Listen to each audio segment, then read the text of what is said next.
Hello friends, स्वागत है आपका आज की पॉडकास्ट में जिसका नाम है प्राइस हैबिट। हम सब एक सोसाइटी में रहते हैं, पैसा कमाते हैं, पैसा खर्च करते हैं। प्राइस मतलब कीमत जो हम देखते हैं आसपास, उसका अलग अलग इंसान की लाइफ में अलग अलग मीनिंग है। वो कीमत कम है या ज़्यादा है, ये बड़ी साइकोलॉजिकल चीज़ है।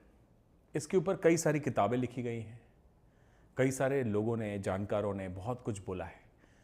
और उस पैसा, उस कीमत को जो लोग उसकी तरफ रिएक्ट करते हैं, जो जो जैसे हम बिहेव करते हैं सोसाइटी में, उससे पता चलता है कि हमारी हैबिट क्या है। अगर एक तरह से पीएच स्केल जैसा मान लिया जाए, जैसे एसिड और बेस को नापने के लिए एक पीएच स्केल होता है, वैसे ही अगर आपके पैसे के बैरोमीटर को एक पीएच स्केल मान लिया जाए, तो ये मेरी थ्योरी है कि उस पीएच स्केल में नमक यानी सॉल्ट से लेके गोल्ड यानी सोना, वहाँ तक का आपका बिहेवियर दिखाई देता है। ये बड़ी इंटरेस्टिंग बात है और आपको पूरी पॉडकास्ट देखनी पड़ेगी टू अंडरस्टैंड कि ये क्या है। आप कैसे भी इंसान हो, कैसा भी बिहेवियर है, आप इन दो एक्सट्रीम्स के बीच में घूमते रहते हो, टॉगल करते रहते हो। अगर आपको इस बात का पता चल जाए कि ऐसा आप बिहेव करते हो, इस तरीके से पर्टिकुलरली आप बिहेव करते हो, तो आपको अगले डिसीजन में, जो अगले आप सोसाइटी में जो भी बाय करने वाले डिसीजन को लेने वाले हैं, उसमें आपको अपनी साइकोलॉजी थोड़ी बेहतर समझ में आएगी। आइए थोड़ा सा जानते हैं कि ये पीएच स्केल क्या है, प्राइस हैबिट वाली स्केल आपकी क्या है। सबसे एक्सट्रीम नमक। आपके जीवन में नमक की कीमत बहुत ज़्यादा है। बहुत ज़्यादा इसलिए है क्योंकि अगर जीवन से नमक गायब हो जाए तो स्वाद गायब हो जाएगा। सच में नमक आप महंगा खरीदते हैं या सस्ता खरीदते हैं? हम में से ज़्यादातर इंसानों को शायद इस बात का एहसास ही नहीं है कि नमक महंगा होता है या सस्ता होता है। आपने शायद ज़्यादा नोटिस भी नहीं किया। शायद आपको पता भी नहीं होगा, आप में से बहुत सारे लोगों को पता भी नहीं होगा कि नमक की सही कीमत क्या है। जो आपका लॉयल ब्रांड है जिससे आप खरीद रहे हैं, उससे आप खरीदते जा रहे हैं, खरीदते जा रहे हैं, खरीदते जा रहे हैं, आपको ज़्यादा कुछ फर्क नहीं पड़ता। अगर नमक की कीमत कल बढ़ जाए तो क्या आप नमक कम खाना शुरू कर देंगे? अगर नमक की कीमत घट जाए तो क्या आप नमक को कम खाना, ज़्यादा खाना शुरू कर देंगे? बिल्कुल भी नहीं। अच्छा, अगर नमक की कीमत 3 गुना हो जाए तो क्या आप नमक बहुत कम कर देंगे अपने खाने में? शायद नहीं, शायद तब भी नहीं। यह कहना गलत नहीं होगा कि नमक की कीमत कितनी भी बढ़ जाए या कितनी भी घट जाए, आप कभी भी जितना नमक खाते थे, आप अपने अपने रोज़ के खाने में, सब्जी में, दाल में, जो भी चीज़, सैंडविच जो भी बना रहे हैं, जितना नमक डालते थे शायद उतना ही डालेंगे। एक चुटकी नमक डाल रहे हैं तो वो एक चुटकी नमक तो आप खरीद ही लाएंगे, चाहे वो किसी भी कीमत पे बिक रहा हो। ये बहुत इंपॉर्टेंट बात है आपके लिए समझना, क्योंकि इसको प्राइस की इनइलास्टिसिटी कहते हैं। कितना भी प्राइस इधर उधर हो जाए, नमक तो ना आप ज़्यादा खाएंगे ना कम खाएंगे। ना आप इस लालच में पड़ेंगे कि नमक सस्ता हो गया है, बहुत सारा नमक ले लो। ना आप ऐसा करेंगे कि अरे नमक तो बहुत महंगा हो गया है, अब नमक कम करना है, क्योंकि वो ज़रूरी है लेकिन इतना भी ज़रूरी नहीं है कि ज़्यादा खाने लगे। तो एक प्राइस हैबिट जो आपकी स्केल है, उस स्केल में नमक एक एंड पर आता है। इसको पूरी तरह से परफेक्टली इनइलास्टिक बोल सकते हैं। कितना भी ऊपर नीचे, कोई बदलाव नहीं। दूसरी चीज, इसका दूसरा एक्सट्रीम पहलू देखते हैं। दूसरा एक्सट्रीम है सोना, गोल्ड। हल्का सा भी कम हुआ, आपके किसी रिश्तेदार ने, किसी फ्रेंड ने बताया कि सोना कम हो गया है और आपके पास थोड़ा भी पैसा है, आपको लगता है सोना खरीदना है, तो आप भागते हैं सोनार की दुकान पे। सोनार की दुकान पे नहीं तो ईटीएफ खरीदने भागते हैं, ईटीएफ नहीं तो क्या उसके फ्यूचर के स्टॉक्स खरीदने के लिए भागते हैं। किसी ना किसी तरीके से आप, हल्का सा भी प्राइस कम होता है और आप दौड़ पड़ते हैं सोना खरीदने। इसका उल्टा भी सच है, जैसे ही हल्का सा प्राइस बढ़ता है, हम में से कई लोग सोना बेचने भी निकल पड़ते हैं। मतलब ना सिर्फ हम, बल्कि ये जितनी सरकारें हैं, ये भी सोने में ट्रेड करती हैं। सोने को बड़ा सेफ एसेट माना जाता है। कई सरकारें नोट को मतलब जो करेंसी होती है उसको प्रिंट करते वक्त सोना बैकअप में रखते हैं। सोने को एक रेशियो में हमेशा खरीद के रखती है अपने स्टॉक में कि वो है उससे वो अपनी करेंसी को प्रोटेक्ट करती है। तो ना सिर्फ इंसान सोने को प्रोटेक्ट करते हैं सरकारें भी सोने को प्रोटेक्ट करती है और हल्के से पैसे के उतार चढ़ाव में खरीदने या बेचने लगते हैं।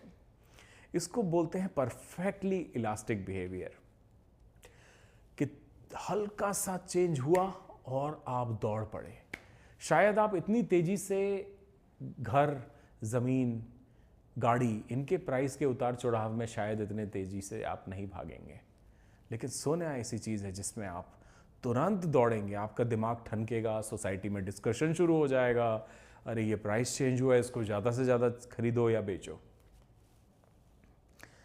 कहने वाली बात यह है कि अगर आपके जीवन में ये खरीदने और बेचने की टेंडेंसी को एक एक्सेस पर प्लॉट किया जाए, नमक से लेके सोना, तो इसके बीच में आप कहीं ना कहीं आते हैं। आपके खरीदने और बेचने की जो आदत है वो इसमें कहीं ना कहीं बीच में आती है। ये आपको जानना बहुत ज़रूरी है। ये एक बहुत इम्पॉर्टेंट लाइफ स्किल है। आप किसी वस्तु को खरीदते वक्त एक वाजिब कीमत चुकाते हैं या नहीं चुकाते हैं, ये इम्पॉर्टेंट है आपके लिए और आपके आने वाले जीवन का रुख को बदल सकता है। अगर आप अपने माइंड की ये साइकोलॉजी को समझ जाए तो आपका आने वाला जीवन बहुत अमेजिंग रहेगा। तो एक आम इंसान करे क्या? ये तो कर सकता है कम से कम कि रोज जो वो काम कर रहा है उसमें से कुछ ऐसे काम हैं जिनको वो कोशिश करे कि उनके जीवन में वो नमक जैसे बन जाए।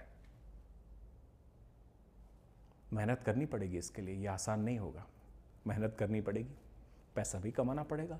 वो पैसा इतना आपको कमाना पड़ेगा कि आपके अपने लाइफस्टाइल में, आज की जो भी लाइफस्टाइल है उसमें उसका रोल जितना हो सके नमक के करीब पहुंच पाए। कौन सी वो चीज़ें हैं जिनसे आपको ध्यान हटाना चाहिए ताकि आपका ध्यान पूरी तरह से प्रोग्रेस में, प्रगति पर लगा रहे? इलेक्ट्रिसिटी का बिल बहुत इंपॉर्टेंट बात है। इलेक्ट्रिसिटी से ही आप ये वीडियो देख पा रहे हैं, ये डिवाइस चला पा रहे हैं। इलेक्ट्रिसिटी से ही आप टेलीविज़न देखते हैं, कंप्यूटर चलाते हैं। आजकल इलेक्ट्रॉनिक बुक्स आ गई हैं, किंडल, ऐसे डिवाइसेस आ गए हैं जिनको आप इलेक्ट्रिसिटी के द्वारा ही चला रहे हैं। इम्पॉर्टेंट बात है ये। फल, सब्जी, ये तो आपकी ड्यूटी बनती है कि आप अपने परिवार को सेव करें ताकि हमेशा उनके पास इनफ रिसोर्सेज हों, ताकि वो वेजिटेबल्स, फ्रूट्स, ये जो कमोडिटीज़ हैं जिनसे आपका जीवन चलता है, हम पेट के लिए ही काम करते हैं, वो उसके बारे में सोचना ना पड़े। चाहे उसके रेट कितने भी ऊपर नीचे हों, वो जितना हो सके नमक के करीब पहुंच पाए ताकि आपका ध्यान दूसरी सुविधाएं जुटाने की तरफ बढ़े। इन दो एग्जाम्पल के अलावा एक जो नए ज़माने की चीज़ है, इंटरनेट, वाईफाई, शायद ये मानव अधिकारों के एक मूल अधिकार के रूप में बन के आएगा।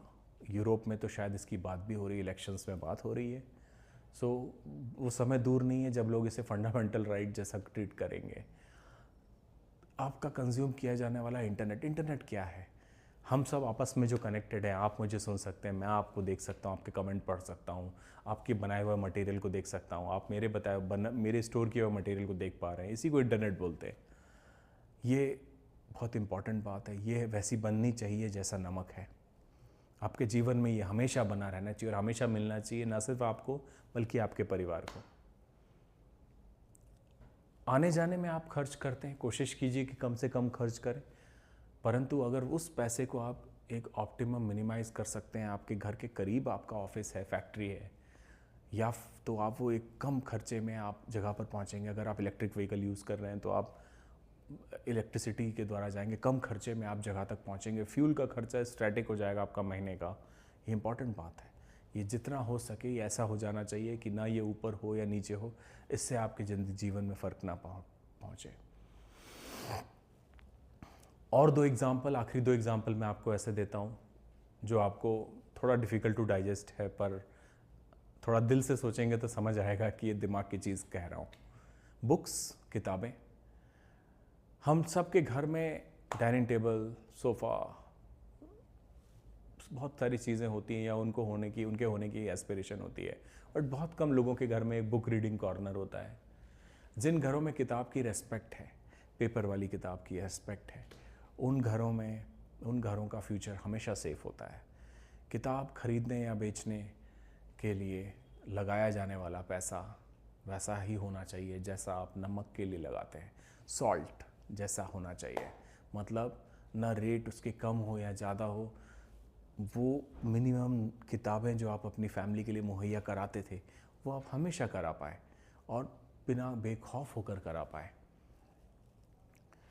लास्ट एग्जांपल जो मैं आपको देना चाहता हूँ वो है टूल्स। ऐसे ऐसे यंत्र जो आप अपने घर में रखते हैं जो बहुत इम्पॉर्टेंट हैं आपके जीवन में, उनका रेट कम हो या ज़्यादा हो वो होने ही चाहिए आपके पास। जैसे साइकिल में हवा भरने वाला पंप, जैसे शायद ये लैपटॉप, ये मोबाइल, इन टूल्स की मदद से आपका जीवन है। हर एक की लाइफस्टाइल डिफरेंट होती है, ज़रूरी नहीं सब लोगों के पास सेम यंत्र हो, परंतु जो भी आपके जीवन में वो यंत्र हैं, जो मशीन्स हैं जो आप यूज़ कर रहे हैं जिससे आप एफिशिएंट हैं, उनकी कीमत कम हो या ज़्यादा हो आपको फ़र्क कम पड़ना चाहिए। अब मैं आपको दूसरे एंड पे ले जाता हूँ, गोल्ड वाला एंड, सोना वाला। ऐसी कुछ चीज़ें हैं आपके जीवन में जिनका जो अपॉर्चुनिटी है, पैसा और रिसोर्सेस कमाने की अपॉर्चुनिटी है। जैसे सोने में आप दौड़ पड़ते हैं, तो जीवन की कुछ ऐसी चीज़ें भी हैं जिनमें आपको दौड़ना चाहिए। ये वो अपॉर्चुनिटी है जो हल्का सा रेट चेंज हो और आपका दिमाग चलना चाहिए कि क्या मैं इसे खरीद सकता हूँ, क्या मैं इसे अब बाय कर सकता हूँ, क्या मैं इसे अपने जीवन में ला सकता हूँ। पहला एग्जाम्पल, दुनिया में कई सारे इन्वेस्टमेंट के टूल्स हैं जिनसे आप पैसा बढ़ाते हैं। वो सारे बिखरे बिखरे होने चाहिए आपके जीवन में। अलग अलग रिसोर्सेज हैं, अलग अलग तरीके से आप पैसा कमाते हैं। उन सब में जैसे ही कीमतें कम होती हैं, आपको वो अपॉर्चुनिटी पे नज़र रखना चाहिए और आगे बढ़ते जाना चाहिए, इन्वेस्ट करना चाहिए और हमेशा इन्वेस्ट करने के लिए उतना पैसा बचा रहना चाहिए। इससे कहने का ये भी मतलब है कि ज़रूरत से ज़्यादा मत लगाइए, अपना पैसा बचा के रखिए, पर अपॉर्चुनिटी खोइए नहीं। फ्यूचर आपने नहीं देखा, लेकिन फ्यूचर जब भी एक करवट ले, एक टर्न ले, तब आपके पास पैसा होना चाहिए। दूसरा, कोई कोर्स नज़र आता है आपको, कोई ऐसा चीज़ जो मार्केट में सीखने से आपके जीवन बेहतर बन सकता है, तो क्यों ना उसे सीखा जाए। कोई सेल, ऑफ सीजन में खरीदने की आदत भी एक अच्छी आदत है। या फिर कोई सेल जो ऑड टाइम में आई है, बट आपको पता है साल में 2-3 बार आएगी और आप ऐसी चीज़ ले रहे हैं जो आप कई सालों तक यूज़ करेंगे, तो क्यों ना लिया जाए। जैसे घर में लगने वाले पर्दे कई साल तक रहेंगे आपके पास, तो आपको सबसे बेस्ट रेट पर ही लेना चाहिए उसे, राइट। आपको पता है कि आपको लैपटॉप की आवश्यकता है, तो सही टाइम पे सही कीमत, सही सेल का इंतज़ार करके लेने वाली चीज़ है। प्राइस ड्रॉप, नेक्स्ट चीज़, कोई भी बड़ी चीज़ जो आपकी लाइफ में है, उसमें होने वाला एक सडन प्राइस ड्रॉप जब भी होता है, आपको रिसोर्सेज बचा के रखने हैं, उस अपॉर्चुनिटी का वेट करना है और प्राइस ड्रॉप का पूरा फ़ायदा लेना है, जिसको बोलते हैं buy the dip. Buy the dip सिर्फ क्रिप्टो करेंसी के लिए नहीं है, बाय द डिप है आपके जीवन में जो इंपॉर्टेंट चीज़ें हैं उनके लिए भी वैलिड है। अगला एग्जाम्पल, कोई भी अपॉर्चुनिटी जिसमें आपको इधर से छलांग लगा के उधर जाना है, पर वो अपॉर्चुनिटी हमेशा नहीं खुलेगी, लेकिन कभी कभी नज़र आएगी, उस पर जंप करना है। जैसे किसी ने आपको कोई नया जॉब ऑफ़र दिया है, या आप बहुत टाइम से वेट कर रहे थे और किसी ने आपको किसी इंटरव्यू के लिए बुलाया, लेकिन आपको अपने कज़न की शादी या कोई फंक्शन शायद छोड़ना पड़े, सेक्रीफाइस करना पड़े। ये वो अपॉर्चुनिटी जिसको गोल्ड की तरह ट्रीट किया जाना चाहिए। हल्की सी भी अपॉर्चुनिटी बने, आपको जंप करना ही चाहिए। साल में एक बार होने वाली चीज़ें जो हैं वो बहुत महत्वपूर्ण है। उन अपॉर्चुनिटीज़ को कभी नहीं खोना चाहिए, उस टाइम पर सीरियस रहना चाहिए। जैसे आप साल में एक बार कभी ना कभी अपने परफॉर्मेंस को कहीं ना कहीं लिखेंगे, लोगों को जज करेंगे या आप खुद कहीं प्रेजेंट होंगे, टैक्स रिटर्न भरेंगे। ये सालाना होने वाली, साल में एक बार होने वाली चीज़ें हैं जो बहुत ही इंपॉर्टेंट है। समराइज़ करता हूँ लास्ट में, प्लीज़ प्लीज़ प्लीज़ अपने जीवन को इस सॉल्ट से लेके गोल्ड तक की स्केल में तब्दील कीजिए। समझिए कि आपके जीवन के खरीदने बेचने के डिसीज़न इस स्केल पर निर्भर करते हैं, इस प्राइस हैबिट पर निर्भर करते हैं, जहाँ एक हो रहे सॉल्ट जो परफेक्टली इनइलास्टिक है, कीमतें कम हो या ज़्यादा हो आप उतना ही कंज्यूम करते हैं। तो नॉलेज वाली चीज़ें जो दिमाग वाली चीज़ें हैं, जो जीवन को आपके बेहतर बनाती हैं कल, उन चीज़ों को आपको नमक जैसा कन्वर्ट करते जाना, उस स्केल में उस डायरेक्शन में पुश करते जाना है। दूसरी स्केल है गोल्ड जैसी, मतलब परफेक्टली इलास्टिक, कीमत कम हो या हल्की सी भी कम हो तो बाय करने पहुंच जाना है, बाय द डिप समझ लीजिए। जो चीज़ें अपॉर्चुनिटी, पैसा, प्रोग्रेस, सोशल स्टेटस, ये सब चीज़ें जो दे देती हैं, उनको आपको गोल्ड के डायरेक्शन में ले जाना है। अगर आपको ये वीडियो पसंद आया हो और आपको लगता है कि ये किसी की लाइफ बदल सकता है, तो कमेंट करके मुझे ज़रूर बताइए। आपके कमेंट्स पढ़ने के लिए मैं बेकरार हूँ। इस वीडियो को लाइक कीजिए एंड सब्सक्राइब कीजिए सो दैट आपको नोटिफिकेशन आए, आपको पता चले। हम हर हफ्ते फ्राइडे को अप्रॉक्सीमेटली ऑन फ्राइडे 4 PM हम वीडियो डालते हैं और एक लॉन्ग फॉर्मेट पॉडकास्ट हमेशा आपको देते हैं, जिससे आपकी लाइफ स्किल्स और बेहतर बन पाए। So see you in the next podcast. Bye bye.